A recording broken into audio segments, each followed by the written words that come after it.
మే 13 నాడు ఎలక్షన్లు ఉన్నాయి తెలుసా లేదా? తెలుసా? లాంగ్ వీకెండ్ కూడా ఉంది తెలుసా? జంపా మరి? జంపా ఉంటారా? ఉంటారా? పక్కానా? నమ్మొచ్చా? నాకు డౌటే. 4 రోజులు హాలిడేస్ ఉన్నాయి వరుసగా. నాకు తెలిసి వీళ్ళు అటు ఇటు పోయే బ్యాచ్. ఉంటారా? ఏ గుర్తు మనది? పక్కానా? మన రాజశేఖర్ కోటేసిండ్రా? అరే మీరు కాదురా భయ్, వాళ్ళు. రాజశేఖర్ కోటేసిండ్రా, మొన్న కేసీఆర్ గారు కోటేసిండ్రా? ఎట్లుంది మరి కాంగ్రెస్ ప్రభుత్వం? బాలేదా? కరెంటు పోతుందా? కరెంటు పోతుందా రోజు? 6 గ్యారెంటీలు ఎంతైందో తెలుసా మీకు? 6 గ్యారెంటీలు అంటే ఏంటంటే, ఒక గ్యారెంటీ ఇన్వర్టర్, 2వ గ్యారెంటీ జనరేటర్, 3వ గ్యారెంటీ క్యాండిల్ లైట్లు, 4వ గ్యారెంటీ టార్చ్ లైటు, 5వ గ్యారెంటీ పవర్ బ్యాంకు, 6వ గ్యారెంటీ ఛార్జింగ్ బల్బు. ఇవన్నీ పెట్టుకుంటేనే కాంగ్రెస్ ఉంటే కరెంట్ ఉండదు, కాంగ్రెస్ ఉంటే కరెంటు ఉండదు అనే మాట పదే 5 నెలలు మొత్తం ఆనాడు 5 నెలల కిందట ఎలక్షన్లో చెప్పినాం. మీరు నమ్మిండ్రు, ఓటేసిండ్రు. హైదరాబాద్ లో ఒక్క సీటు కూడా కాంగ్రెస్ కి ఇవ్వకుండా అన్ని సీట్లు కేసీఆర్ గారికి ఇచ్చినందుకు ముందుగా మీ అందరికీ నా శిరస్సు వంచి హృదయపూర్వకంగా ధన్యవాదాలు, నమస్కారాలు.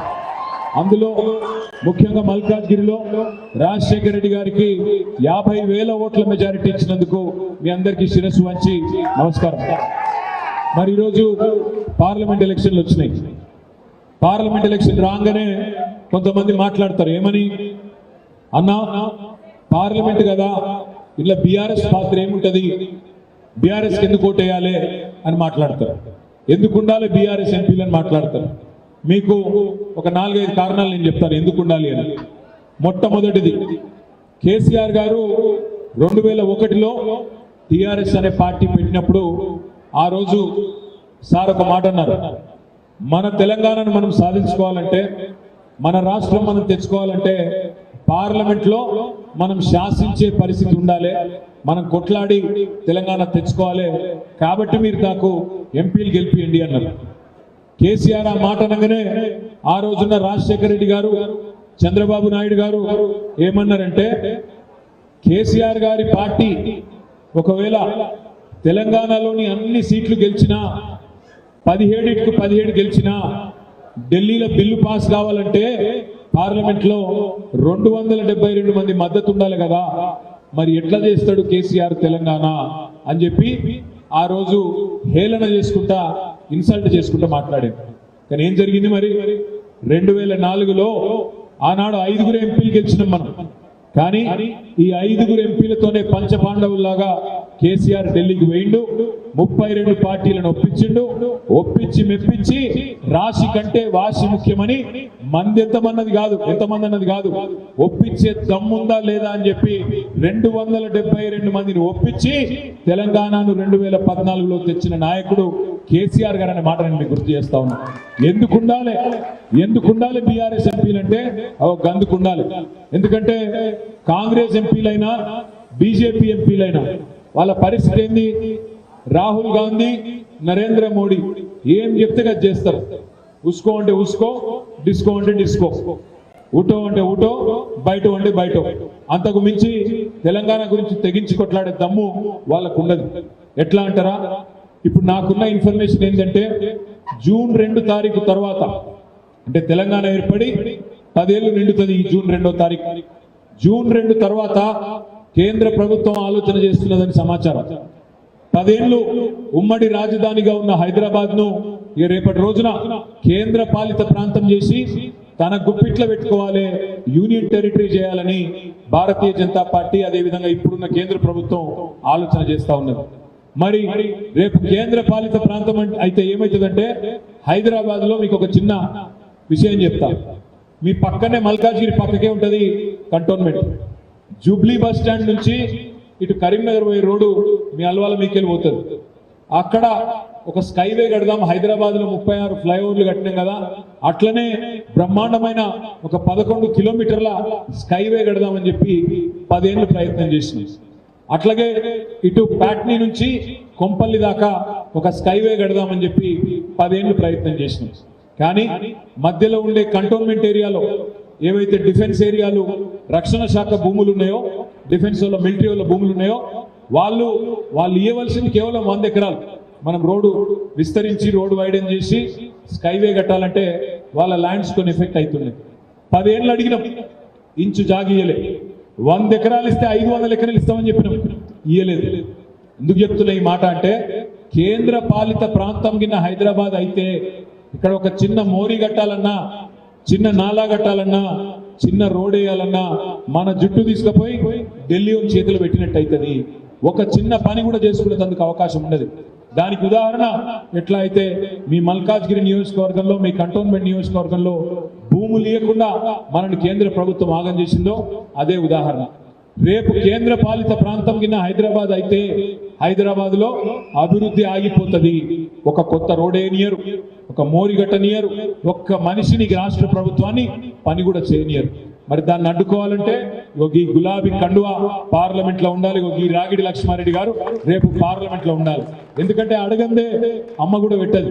ఇప్పుడు మీకు ఆకలి అవుతుంది అనుకో, అమ్మ ఆకలి అవుతుంది అన్నం పెట్టు అంటేనే పెడుతుంది, అంతేగాని లేకపోతే అమ్మ కూడా ఆకలి తెలుసుకొని ఆటోమేటిక్ గా పెట్టదు. అడగందే అమ్మ కూడా పెట్టదు. మరి కేంద్రంలో ఉన్నదేమో సవతి తల్లి, అది మామూలు అమ్మ కూడా కాదు, సవతి తల్లి. మరి సవతి తల్లిని కొట్లాడాలి, 4 ప్రాజెక్టులు తెలంగాణకు కావాల్సినవి రావాలంటే బీజేపీ వాళ్ళతో కాంగ్రెస్ వాళ్ళతో చేత కాదు, వాళ్ళ వల్ల కాదు. ఎందుకంటే వాళ్ళు ఢిల్లీ గులాములు. మళ్ళా కావాలంటే ఇదే గులాబీ కండువా ఎగరాలే, ఖచ్చితంగా పార్లమెంట్ లో మన గొంతు మూగాలే. అక్కడ రాగిడి లక్ష్మారెడ్డి గారు రేపు మల్కాజ్గిరి నుంచి కొట్లాడాలి. అవసరమైతే గల్లా వట్టి నిలదీసి మాకు రావాల్సింది మాకు ఎందుకు ఇయ్యవు అని నిలదీసే ధైర్యం ఉండాలంటే కేసీఆర్ సైనికులు ఉండాలి తప్ప కాంగ్రెస్ బీజేపీ వాళ్ళతోని ఊదు గాలది, పీరి లేవది, గందుకుండాలి మనోళ్ళు. మూడో మాట, ఇవాళ మోడీ ప్రభుత్వం రిజర్వేషన్లను రద్దు చేసి ఆలోచన చేస్తా ఉంది. ఎస్సీ రిజర్వేషన్లు, ఎస్టీ రిజర్వేషన్లు, బీసీ రిజర్వేషన్లు, మైనారిటీ రిజర్వేషన్లు, అగ్రవర్ణాల్లో ఉండే పేదల రిజర్వేషన్లు, అగ్రవర్ణాల్లో ఉండే పేదల రిజర్వేషన్లు కూడా రద్దు చేయాలి. అవసరమైతే రాజ్యాంగమే తీసవతల వారేయాలనే ఆలోచన మోడీ ప్రభుత్వం చేస్తున్నది. మరి రద్దు చేయనా రిజర్వేషన్లన్నీ? అగ్రవర్ణాల పేదల రిజర్వేషన్లు, బీసీ రిజర్వేషన్లు, ఎస్సీ రిజర్వేషన్లు, ఎస్టీ రిజర్వేషన్లు రద్దు చేయనియా ఉండాలా? ఆవాజ్ నై సునాయి దేరా? ఉండాలనా పోవాలనా? ఉండాలనా? ఉండాలంటూ చేయలేమంటారు. ఉండాలి అనుకున్నటోళ్ళు రేపు వాళ్ళని కొట్లాడాలంటే ఇగో ఈ గులాబీ కండువా ఉండాలి, ఈ రాగిడి లక్ష్మారెడ్డి గారు పార్లమెంట్ ఉండాలి. ఎందుకంటే కాంగ్రెస్ తోని బీజేపీని కొట్లాడే పరిస్థితి లేదు. మీరు ఒక్క మాట ఆలోచించండి, కాంగ్రెస్ పార్టీ ఈ భారతదేశంలో ఎక్కడెక్కడైతే ప్రభుత్వాల్లో ఉండేనో అక్కడక్కడ బీజేపీ పోయి అల్కగా వాళ్ళని ఉడగొట్టింది, వాళ్ళ ప్రభుత్వాలను పడగొట్టింది. కర్ణాటకలో కానీ, మధ్యప్రదేశ్లో కానీ, గోవాలో కానీ ఎక్కడెక్కడ కాంగ్రెస్ ప్రభుత్వం ఉండేనో అక్కడక్కడ అల్కగా పడగొట్టింది. అదే కేసీఆర్ ప్రభుత్వాన్ని పడగొట్టే ప్రయత్నం చేసింది తెలంగాణలో, మన 4 ఎమ్మెల్యేలను కొనుగోలు చేసి. అదే విధంగా మమతా బెనర్జీ ప్రభుత్వాన్ని బెంగాల్లో పడగొట్టే ప్రయత్నం చేసింది. జార్ఖండ్ లో హేమంత్ సోరెన్ ప్రభుత్వాన్ని పడగొట్టే ప్రయత్నం చేసింది. అదే విధంగా తమిళనాడులో స్టాలిన్ గారి ప్రభుత్వాన్ని పడగొట్టే ప్రయత్నం చేసింది. ఢిల్లీలో కేజ్రీవాల్ ప్రభుత్వాన్ని పడగొట్టే ప్రయత్నం చేసింది. బీజేపీ ఎక్కడెక్కడైతే కాంగ్రెస్ ప్రభుత్వం ఉండేనో అక్కడనేమో అల్కగా పడగొట్టగలిగింది. కానీ ఎక్కడెక్కడైతే గట్టి లీడర్లు ఉండేనో, కేసీఆర్ లాగా, కేజ్రీవాల్ లాగా, స్టాలిన్ లాగా, మమతా బెనర్జీ లాగా, హేమంత్ సోరెన్ లాగా అక్కడ బీజేపీ ఆటలు సాగలేదు. ఈ మాట ఎందుకు చెప్తున్నా అంటే, ఎందుకు ప్రాంతీయ శక్తులు బలంగా ఉండాలి, ఎందుకు లీడర్లు గట్టిగా ఉండాలంటే రాహుల్ గాంధీతోని మోడీని కొట్లాడే దమ్ము ఆయనకు లేదు. రాహుల్ గాంధీ వల్ల కాదు.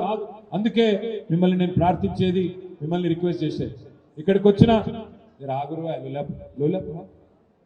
బంద్కరో ఫోన్, గతగానం ఫోన్ ఉంటే బయటకు రాదు. నేను మిమ్మల్ని అందరిని అడిగేది ఏంటంటే, ఈ 5 నెలల్లో కేసీఆర్ ప్రభుత్వం దిగిపోయిన తర్వాత 5 నెలల్లో మీ అందరు నేను ఒక్కడే ప్రశ్న అడుగుతా, సిన్సియర్గా చెప్పండి, సిన్సియర్గా సమాధానం చెప్పండి. కేసీఆర్ ప్రభుత్వం ఉన్నప్పుడే బాగుండే అనుకునేటోళ్ళు ఒక్కసారి చేయలేవంట. పక్కానా? నేను అడిగినందుకు మోమాటానికి లేవాడుతున్నాను. అయితే థ్యాంక్ యూ. అయితే నేను మీకు ఒక చిన్న ఉపాయం చెప్తా. మీరు చేయవలసిందల్లా ఒకటే, కేసీఆర్ ఉన్నప్పుడే బాగుండే అనుకుంటే మీరు మే 13 నాడు మాకు ఓటేయండి, 10-12 ఎంపీలు ఇవ్వండి, 6 నెలల్లో తిరిగి కేసీఆర్ 6 నెలల్లో తిరిగి రాష్ట్ర రాజకీయాన్ని శాసించే పరిస్థితి వస్తుంది. 6 నెలలనే తిరిగి రాష్ట్ర రాజకీయాన్ని కేసీఆర్ గారు శాసించే పరిస్థితి వస్తుంది. ఓటేసేటప్పుడేమో వేరే వాళ్ళకి వేసి ఆ తర్వాత బాధపడితే లాభం లేదు. ఇవాళ ఇక్కడ ఉన్న అభ్యర్థులను కూడా మీరు ఆలోచన చేయాలి. మల్కాజ్గిరిలో ఇవాళ కాంగ్రెస్ అభ్యర్థి, ఆమె పాపం మీ ఊరు కాదు, తాండూరు. ఆమె ఈ సీటు కూడా అడగలేదు. ఆమె అడిగింది చేవెళ్ళ. బలవంతంగా తెచ్చుకొని రుద్దిండ్రు. ఆమెకి ఇక్కడ ఎవరు తెలియదు. నా జాన్ నా పహచాన్ ఆగే హమారే బన్నే మెహమాన్. పాపం ఆమెకి ఎవరు తెలియదు. ఇక్కడ ఏదో బలవంతంగా తీసుకొచ్చి రేవంత్ రెడ్డి ఇక్కడ ఇచ్చి పెడితే అట్లా తిరుగుతా ఉంది తప్ప ఎవడు కూడా తెలియదు. రేపు మీరు ఓడగొట్టాక మళ్ళీ పోవాలి, తాండూరుకే పోవాలి. ఇక బీజేపీ, నేను ఇంకొక మాట అడుగుతా మా తమ్ముళ్ళందరినీ, మా చెల్లెలను కూడా. రేవంత్ రెడ్డి గారు 5 నెలల కిందట చాలా మాటలు చెప్పిండు. ఏం చెప్పిండు? ఆడపిల్లలకు స్కూటీలు ఇస్తా అన్నాడు, పెళ్లి చేసుకుంటే తులం బంగారం ఇస్తా అన్నాడు, మా తమ్ముళ్ళందరికీ నెలకు 4,000 నిరుద్యోగ భృతి ఇస్తా అన్నాడు, రైతులకు 2 లక్షల రుణమాఫీ చేస్తా అన్నాడు, క్వింటాల్కి 500 బోనస్ ఇస్తా అన్నాడు, నెలకు ఆడపిల్లలకు 2,500 రూపాయలు ఇస్తా అన్నాడు. ఇందులో ఏ ఒక్కటన్నా అమలైందా? తులం బంగారం వచ్చిందా? మీకు ఎందుకు వస్తుందా మీ తులం బంగారం? మీరు ఆడపిల్లలు కాదు కదా. తులం బంగారం రాలే, నెలకు 2,500 రాలే, ముసలులకు 4,000 పడలేదు, ఆడపిల్లలకు స్కూటీలు రాలేదు, రైతుకు రుణమాఫీ జరగలేదు. 5 నెలల నుంచి ఏం చేస్తున్నాయా రేవంత్ రెడ్డి అంటే చిల్లర మాటలు, కుదిర పనులు, నోటికి వచ్చినట్టు బూతులు తిట్టుడు, ఇష్టం వచ్చిన మాటలు మాట్లాడు. ఏం మాటలు మాట్లాడుతుండు మీరు చూస్తున్నారు. ఏమంటాడు ముఖ్యమంత్రి? నేను లంకె బిందెలు ఉంటాయనుకొని వచ్చినా, ఇక్కడ లంకె బిందెలు లేవు, ఖాళీ కుండలు ఉన్నాయి అని చెప్పి రేవంత్ రెడ్డి గారు ఇక్కిలిస్తా ఉన్నాడు. నేను అడుగుతా ఉన్నా, మీరు చెప్పాలి నాకు. లంకె బిందెల కోసం గడ్డపారలు పట్టుకొని, తట్టపారలు పట్టుకొని, అర్ధరాత్రి నెత్తి మీద బట్ట కప్పుకొని ఎవరు తిరుగుతారు? పాడుబడ్డ గుడులలో, పాడుబడ్డ గడిలలో. ఎవరు వినబడతలేదు? దొంగలు లంగలు తిరుగుతారు. లంక బిందెల కోసం వాటిని ఎతికితందుకు గవాళ్ళు తిరుగుతారు. మరి రేవంత్ రెడ్డి గారు ఇదివరకు ఏం చేస్తున్నారో నాకు తెలియదు. ఆయన భాష ఏంది నాకు అర్థం కాక అడుగుతా. నా కొడకల్లారా, పేగులు మెడలేసుకుంటా అంటున్నాడు. పేగులు మెడలేసుకుంటాడు ఎవడన్నా ముఖ్యమంత్రి? బోటి కొట్టేటోడా ముఖ్యమంత్రి? లేకపోతే నాకు తెలియక అడుగుతా. పేగులు మెడలేసుకుంటాడట. ఇంత అన్యాయంగా మాట్లాడతాడు ఎవడన్నా. ఇంకా ఘోరం. జేబులా కత్తెర పెట్టుకొని తిరుగుతున్నా అని చెప్తుండ్రు రేవంత్ రెడ్డి. జేబుల నడ కత్తెర పెట్టుకొని తిరుగుతున్నాడు. జర్ర అటు ఇటు అయితే డేంజర్ కాదట మీ జేబుల కత్తెర. జర చెప్పుర్రు ఎవరైనా. ఆయన ఏమైంది? నిన్నగాక మొన్న సూర్యాపేటలో ఆ ఫ్రీ బస్సు మొదలు పెట్టిరుగా. ఇక ఫ్రీ బస్ అంటే ఏందో నాకంటే బాగా మీకే తెలిసి. అందులో పాపం ఆడోళ్ళకేమో సీట్లు దొరుకుతలేవు, మగవాళ్ళేమో పైసలు పెట్టి టికెట్లు కొనుక్కుంటే వాళ్ళకు కూడా నిలుచుండు తప్పుతలేదు. లొల్లి అవుతాయి. 40 మంది ఎక్కే బస్సులో 90 మంది ఎక్కాలి, గుద్దుకోవాలి, సావాలి సీట్ల కోసం. ఎన్నడూ చూడని దృశ్యాలు చూస్తూ ఉన్నాం. ఆఖరికి లేడీస్ కూడా ఫుడ్ బోర్డింగ్ చేస్తాను. నేను హైదరాబాద్లో చూస్తా ఉన్నాను. అయితే ఆ ఫ్రీ బస్సులో జేబు దొంగలు కూడా మోపాయి. సూర్యాపేటలో కానీ పట్టుకున్నారు దొంగలు. పట్టుకొని పోలీసులు తీసుకుపోయారు. వాని అడిగిన రే పర్సులు తీరా, పైసలు తీయాలి. నేను కొట్టేయలేదు సార్ జేబు అన్నాడు. కొట్టేయలేదంటే మరి మొత్తం పాపం ఎతికిరు, బాడీ సెర్చ్ చేసి జేబులో కత్తెర దొరికింది. కత్తెర దొరకంగానే అన్నాడు, మరి అరే నువ్వు జేబులు కొట్టకపోతే నీ జేబులో కత్తెర ఎందుకుందిరా అని. వాడేమన్నాడు ఎరికేనా? అవును సార్, రేవంత్ రెడ్డి పెట్టుకొని తిరుగుతానేమో అడుగుతలేవు, నేను పెట్టుకొని తిరుగుతా అడుగుతావా సార్ నువ్వు? ఎవడన్నా ముఖ్యమంత్రి నేను జేబులో కత్తెర పెట్టుకొని తిరుగుతున్నా అని చెప్తాడా? నాకు అందుకే అంటున్నా, ఇట్లా మన తెలంగాణ పిచ్చోని చేతుల రాయి లెక్క తయారైంది. కరెంట్ ఇయ్యలేదు, మంచినీళ్ళు ఇచ్చే తెలివి లేదు, మహిళలకు ఇచ్చిన మాట నిలబెట్టుకునే ముఖం లేదు.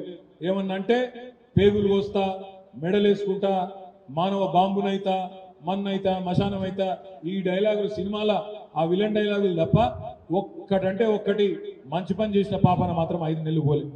హైదరాబాద్లోనైతే కొత్త ఇండస్ట్రీస్ వచ్చుడు దేవుడెరుగు, ఉన్న ఇండస్ట్రీసే వాపస్ పోతున్నాయి. మొన్ననే కార్నింగ్ అనే ఇండస్ట్రీ చెన్నైకి వెళ్ళిపోయింది. అదేవిధంగా కేన్స్ టెక్నాలజీస్ అని 3,700 కోట్ల పెట్టుబడి మన ప్రభుత్వం ఉన్నప్పుడు కష్టపడి తెచ్చినాం, వాళ్ళు గుజరాత్కి వెళ్ళిపోయారు. మీకు ఉద్యోగాలు రేపు ఉన్నాయి, వీళ్ళు ఆపుకునే తెలివి కూడా వీళ్ళకి లేదు. ఫార్మా సిటీ మనం మొత్తం తయారు చేసి పెడితే దాన్ని రద్దు చేసి పారేసింది. అందుకే నేను అడిగేది, ఇట్లా తెలివి తక్కువలకు అవకాశం ఇస్తే పరిపాలన చేత కాదు, కేవలం బూతులు తిట్టుడు మాత్రమే తెలిసిన వాళ్ళకి అవకాశం ఇస్తే కరెంటు రాదు, మంచినీళ్లు ఉండయి, ఉద్యోగాలు రావు, రియల్ ఎస్టేట్ డమాలు, ఇచ్చిన ఒక్క గ్యారంటీ నిలుపుకున్న ముఖం లేదు. ఇక బీజేపీ వాళ్ళు ఉన్నారు, వాళ్ళు ఇవాళ పోటీ పడుతున్నారు. ఇక్కడికి వచ్చిన మా తమ్ముళ్ళని అడుగుతా ఉన్నా, ఏం చెప్తారు బీజేపీ వాళ్ళు? ఓటు ఎందుకు వేయాలి అంటే జై శ్రీరామ్ ఒకటే చెప్తారు, అంతేనా? ఇంకేమైనా ఉందా? 10 ఏళ్ళు ప్రధానమంత్రిగా పనిచేసిన వ్యక్తి, 10 ఏళ్ళు, 1 కాదు 2 కాదు, 10 ఏళ్ళు ప్రధానమంత్రిగా పనిచేసిన వ్యక్తి ఒక్క పని చూపెడతాడా హైదరాబాద్ లో? ఈ పని చేసింది నా ప్రభుత్వం కాబట్టి నాకు ఓటేయండి అని ఒక్క పని చేసిందా? ఒక్క ఇన్స్టిట్యూషన్ కట్టిండా? ఒక దవాఖాన కట్టిండా? ఒక గుడి కట్టిండా? ఒక్క పరిశ్రమ తెచ్చిండా? ఎందుకు ఓటేయాలంటే ఒకటే ఒక్కటి, రామ మందిరం కట్టినాం, ఇక బుద్ధులు. నేను 10 ఏళ్ళు ప్రధానమంత్రి పదవి ఇచ్చిన ఒక్క హామీ నిలబెట్టుకోలేదు. వీడికి వస్తుంటే నేను చూసిన బస్ స్టాప్ల మీద రాసిండు మోడీ గ్యారంటీ అని రాసిండు కదా, మొత్తం ఊరంతా మోడీ గ్యారంటీ. మీరు 10 ఏళ్ల కింద చిన్నపిల్లలు మీకు తెలియదు కాబట్టి చెప్తున్నా, 10 ఏళ్ల కింద కూడా ఈ బడాబాయ్, ఈ పెద్ద మనిషి ఇట్లనే డైలాగులు కొట్టిండు. ఏమన్నాడు తెలుసా? ఆ రోజు నాకొక్కసారి ప్రధానమంత్రిగా అవకాశం ఇవ్వండి, నల్లధనం మొత్తం, బ్లాక్ మనీ మొత్తం వెనుకకు తెచ్చి ప్రతి కుటుంబానికి భారతదేశంలో 15 లక్షల రూపాయలు ఇస్తా అని చెప్పిండు 2014లో నరేంద్ర మోడీ. ఇచ్చిండా? వచ్చిన 15 లక్ష ఎవరికన్నా? సంవత్సరానికి 2 కోట్ల ఉద్యోగాలు ఇస్తా, 2 కోట్ల ఉద్యోగాలు ఇస్తా అని చెప్పిండు సంవత్సరానికి. మరి 10 ఏళ్ళు అయింది, 20 కోట్ల ఉద్యోగాలు ఇవ్వాలి, ఇచ్చిండా? ఇయ్యలేదు. రైతుల ఆదాయం డబల్ చేస్తా అన్నాడు, రైతుల ఆదాయం 2022 సంవత్సరం కల్లా డబల్ చేస్తా అన్నాడు, అది కూడా దిక్కులేదు. బుల్లెట్ రైళ్లను ఉరికిస్తా భారతదేశంలో అన్నాడు, అది కూడా దిక్కులేదు. ఇండియాను $5 ట్రిలియన్ ఎకానమీ చేస్తా అన్నాడు, అది కూడా దిక్కులేదు. అన్నిటికీ మించి ఒక మాట చెప్పిండు, నేను ధరలను తగ్గిస్తున్నా, పెరుగుతున్న ధరలను తగ్గిస్తా అన్నాడు. నేను ఒక మాట అడుగుతా ఉన్నా, పెట్రోలు మోడీ గారు వచ్చినాడు పెట్రోల్ ధర 70 రూపాయలు, ఇవాళ ఎంత అయింది పెట్రోల్ ధర? ఇక్కడ అందరూ బండ్లున్న వాళ్ళందరూ శైలా ఉంటారు, ఒకసారి సొంత బండ్లున్న వాళ్ళు అందరికి ఉన్నాయి. బండ్లున్న వాళ్ళందరూ నేను అడుగుతున్నా, మోడీ వచ్చినాడు 2014లో పెట్రోల్ ధర 74, ఇవాళ 110 రూపాయలు. ఏమైతుంది? పెట్రోల్ డీజిల్ రేట్లు పెరిగితే కూరగాయలు పెరుగుతాయి ధరలు, పప్పు ధర పెరుగుతుంది, ఉప్పు ధర పెరుగుతుంది, నూనె ధర పెరుగుతుంది, చింతపండు పెరుగుతుంది, బస్ కిరాయిలు పెరుగుతాయి, మీ జేబు ఖర్చు కూడా పెరుగుతుంది. మరి ఎట్లా పెరిగినాయి పెట్రోల్ డీజిల్ ధరలు మీకు తెలవాలి. 2014లో మోడీ ప్రధానమంత్రి అయినాడు, ఎందుకంటే మన భారతదేశంలో క్రూడ్ ఆయిల్ దొరకదు. క్రూడ్ ఆయిల్ అంటే ముడి చమురు, మన దగ్గర పెట్రోల్ డీజిల్ డైరెక్ట్ గా దొరకదు. క్రూడ్ ఆయిల్ తీసుకోవాలి, క్రూడ్ ఆయిల్ ని రిఫైన్ చేయాలి, రిఫైనరీలో రిఫైన్ చేసినాక అందులోకెళ్ళి పెట్రోల్ డీజిల్ తయారైతుంది. మన దేశంలో దొరకదు క్రూడ్ ఆయిల్, గల్ఫ్ దేశాల్లో దొరుకుతుంది. ఆడికెళ్ళి తెచ్చుకోవాలి, బ్యారెల్ చొప్పున తెచ్చుకోవాలి. ఒక బ్యారెల్ క్రూడ్ ఆయిల్ ధర మోడీ ప్రధానమంత్రి అయినాడు $100 2014లో. ఇవాళ 10 ఏళ్ల తర్వాత బ్యారెల్ క్రూడ్ ఆయిల్ ధర $84, అంటే $16 తగ్గింది, $16 తగ్గింది. మరి క్రూడ్ ఆయిల్ ధర తగ్గితే పెట్రోల్ డీజిల్ రేట్లు తగ్గాలనా పెరగాలనా? తగ్గాలా పెరగాల? ఇక్కడికి వెళ్ళి ఆవాజ్ నీ ఆరా, తగ్గాలా పెరగాల? మరి పెరిగినాయి. ఎట్లా పెరిగినాయి? State taxes పెరగలే. ఏ స్టేట్లో అయినా సరే మొత్తం భారతదేశంలో పెట్రోల్ డీజిల్ ధరలు 35, 40, 50 రూపాయలు పెరిగినాయి. ఎట్లా పెరిగినాయి అంటే మోడీ గారి ప్రభుత్వం 34% అడిషనల్ ట్యాక్స్ వేసింది, 34% అడిషనల్ ఎక్సైజ్ డ్యూటీ సెస్. ఎందుకు వేసినవయ్యా మోడీ గారు అంటే ఆయన అంటాడు, మరి నేను జాతీయ రహదారులు కట్టొద్దా అంటాడు. నేను అడుగుతున్నా మా తమ్ములను, ఇలా ఇక్కడి నుంచి మీరు కరీంనగర్ పోయినా, ఇక్కడి నుంచి నిజామాబాద్ పోయినా, ఇక్కడి నుంచి విజయవాడ పోయినా, ఇక్కడి నుంచి కర్నూలు పోయినా, ఇక్కడి నుంచి బీదర్ పోయినా, గుల్బర్గ పోయినా, ఎటు పోయినా జాతీయ రహదారి మీదకి పోవాలి హైదరాబాద్కి. ఏ ఒక్క రోడ్ అన్నా టోల్ ఫ్రీ రోడ్ ఉందా? టోల్ కట్టనవసరం లేని రోడ్ ఉందా? ఎటు పోయినా టోల్ కట్టాలి. వీడికెళ్ళి మా సిరిసిల్ల పోవాలంటే నేను కామారెడ్డి మీదకి వెళ్ళి రాను 360 రూపాయలు కట్టాలి. మరి పెట్రోల్ మీద డీజిల్ మీద నువ్వు వేసిన ట్యాక్స్ జాతీయ రహదారులు కట్టేందుకైతే మళ్ళీ టోల్ ఎందుకు వేస్తున్నావు అంటే సమాధానం చెప్పడు. నేను మీకు ఒక మాట చెప్తా, 10 ఏళ్లలో మోడీ ప్రభుత్వం పెట్రోల్ మీద డీజిల్ మీద వేసిన అడిషనల్ పన్నుల వల్ల దోచుకున్నది ఎంతనో తెలుసా? 30 లక్షల కోట్ల రూపాయలు. అంటే ప్రతిరోజు మీరు మీ బండ్లలో పెట్రోల్ కొట్టించినప్పుడు, మన ట్రాక్టర్లలో మన కార్లలో డీజిల్ పోయించినప్పుడు ప్రతిరోజు పన్నులు ఏవైతే కేంద్ర ప్రభుత్వానికి పోతున్నాయో ఈ 10 ఏళ్లలో 30 లక్షల కోట్లు జమైనాయి. ఏం చేసిండు 30 లక్షల కోట్లతోని? అదానీ, అంబానీ లాంటి పెద్ద పెద్ద సేట్ల 14.5 లక్షల కోట్ల రూపాయల రుణాలు మాఫ్ చేసిండు నరేంద్ర మోడీ. ఆలోచించండి. అందుకే భారతదేశంలో ఏమైతుందో తెలుసుకోవాల్సింది, ఆలోచించవలసింది మీరు. మీకు అనిపించచ్చు ఈయన చెప్పేది నిజమేనా అని.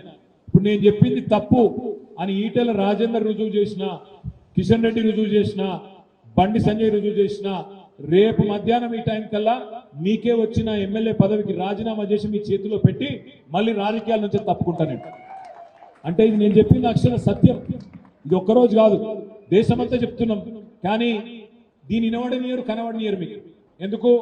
రామ్ మందిరం పేరు మీద హిందూ ఖత్రేమే హే అని, హిందువులకు ఏదో డేంజర్ వచ్చిందని, పాకిస్తాన్ ఏదో చేసిందని, బంగ్లాదేశ్కి ఇచ్చిందని అని అడ్డమైన ముచ్చట్లు చెప్పుకుంటే వాట్సాప్లలో నెత్తులు ఖరాబ్ చేసుడు, మతం పేరు మీద రాజకీయం చేసుడు తప్ప ఈ 10 ఏళ్లలో నరేంద్ర మోడీ అంటే ఆయనే చేసిందేమీ లేదు. దయచేసి నేను మిమ్మల్ని కోరేది ఒకటే, 10 ఏళ్ళు ఆయనకు అవకాశం ఇచ్చినా, ఇలా హైదరాబాద్కి వచ్చినా, తెలంగాణకు వచ్చినా ఒక్క ప్రశ్నకు సమాధానం చెప్పలేడు. ఒక్క కాలేజ్ ఇయ్యలే, ఒక్క స్కూల్ పెట్టలే, ఒక్క పరిశ్రమ తేలే, ఒక్క ప్రామిస్ కూడా తెలంగాణకి ఇచ్చిన ఒక్క ప్రామిస్ కూడా నిలబెట్టుకోలే. మన కాళేశ్వరం ప్రాజెక్టుకి కానీ, పాలమూరు రంగారెడ్డి ఎత్తిపోతల పథకానికి కానీ జాతీయ హోదా ఇస్తా అన్నాడు, అది కూడా నిలబెట్టుకోలే. మరి ఎందుకు వేయాలి మనం ఈటెల రాజేందర్ గారి కోటు? 60 రూపాయల డీజిల్ని 105 చేసినందుక, 74 రూపాయల పెట్రోల్ను 110 చేసినందుక, లేదా మన ముక్కు విండి ఆ పైసలు తీసుకుపోయి అదానికి, అంబానీకి చేతులు పెట్టినందుక? ఎందుకు వేయాలి ఓటు? ఆలోచించండి. మీకు కావలసిన గవర్నమెంట్, మీకోసం పనిచేసే గవర్నమెంట్ మీకు ఉండాలంటే, మీకు నచ్చిన నాయకులు మీ మధ్యన ఉండాలంటే మిమ్మల్ని నేను కోరేది ఒకటి, రామ్ మందిర్ అనగానే ఆగం కావద్దు, అయోధ్య ఫోటోలు రాగానే ఆగం కావద్దు. గుడి మనం కూడా కట్టినాం. గుడి మనం కట్టలేదు. ఆ యాదగిరి గుట్టలో పక్కనే కేసీఆర్ గారు 4 ఏళ్ల కిందటనే యాదాద్రి లక్ష్మీ నరసింహస్వామి దేవాలయం కట్టలేదా? ఎన్నడన్నా దేవాలయాన్ని అడ్డం పెట్టుకుని రాజకీయం చేసినామా? దేవుడిని అడ్డం పెట్టుకుని రాజకీయం చేసినామా? అయినా రాముడు ఏం చెప్పిండు? శ్రీరాముడు దేవుడు. రాముడు కూడా ఒక మాట చెప్పిండు, రాజధర్మం పాటించమన్నాడు. రాజధర్మం అంటే ఏంది? నీ పరిపాలనలో అందరిని ఒకటే తిరిగి చూడాలి.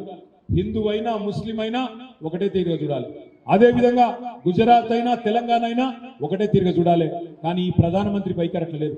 హైదరాబాద్ కు వరదలు వస్తే నయా పైసా సాయం చేయడు, గుజరాత్ కు వరదలు వస్తే 1000 కోట్లు సాయం చేస్తాడు. అందుకే మా మల్కాజ్గిరి తమ్ముళ్ళందరూ నేను కోరేది, ఆగం కాకండి, ఆలోచించి ఓటేయండి. దయచేసి ఓటుకు రండి. ఎందుకంటే లాంగ్ వీకెండ్ ఉంది కదా, 4 రోజులు సెలవు ఉన్నాయి కదా, దీన్ని కూడా సెలవు తీసుకుందాం అనుకుంటే 5 ఏళ్లు బాధపడే పరిస్థితి వస్తుంది. మనకిష్టం లేని నాయకులు, లంగలు దొంగలు రాజ్యం వెళ్తారు, మళ్ళొక్కసారి మోసపోతాం. రేవంత్ రెడ్డి గారు 2023లో మోసం చేసిండు, మోడీ గారు 2014లో మోసం చేసిండు. మరి ఇద్దరు మోసగాళ్లకు ఒకటే ఓటుతో బుద్ధి చెప్పొచ్చే అవకాశం ఇవాళ మీకు మే 13 నాడు ఉంది. మరి కేసీఆర్ గారు ప్రత్యేకంగా ఒక మంచి మనిషి, మరి మీలో ఒకడు రాగిడి లక్ష్మారెడ్డి గారిని మీ దగ్గర పంపించిండు. మీలో ఒకడు రాగిడి, ఎందుకంటే రాజేందర్ గారిది హుజూరాబాద్, సునీత గారిది తాండూరు, ఇద్దరు పొలిటికల్ టూరిస్టులే. మే 13 తర్వాత మళ్ళా కనబడరు మీకు, మళ్ళా వాళ్ళ ఊర్లోకి వెళ్ళిపోతారు. ఈయన మాత్రం ఇక్కడనే ఉప్పల్లో ఉంటాడు, మల్కాజ్గిరిలో ఉంటాడు. మీరు ఏ సమస్య ఉన్నా రేపు పిలిస్తే వస్తాడు. రాజశేఖర్ని గెలిపించిండ్రు, లక్ష్మారెడ్డి గారిని కూడా గెలిపిస్తే ఇద్దరు కూడా మంచిగా జోడెద్దుల మాదిరిగా కలిసి కేంద్ర రాష్ట్ర ప్రభుత్వాల మెడలు వంచే పని తప్పకుండా చేస్తాం. దయచేసి మే 13 నాడు వచ్చి కారు గుర్తు కోటేసి లక్ష్మారెడ్డి గారిని గెలిపించాలని మనస్ఫూర్తిగా మీ అందరినీ వేడుకుంటూ పేరు పేరున నమస్కారాలు తెలియజేస్తూ జై తెలంగాణ.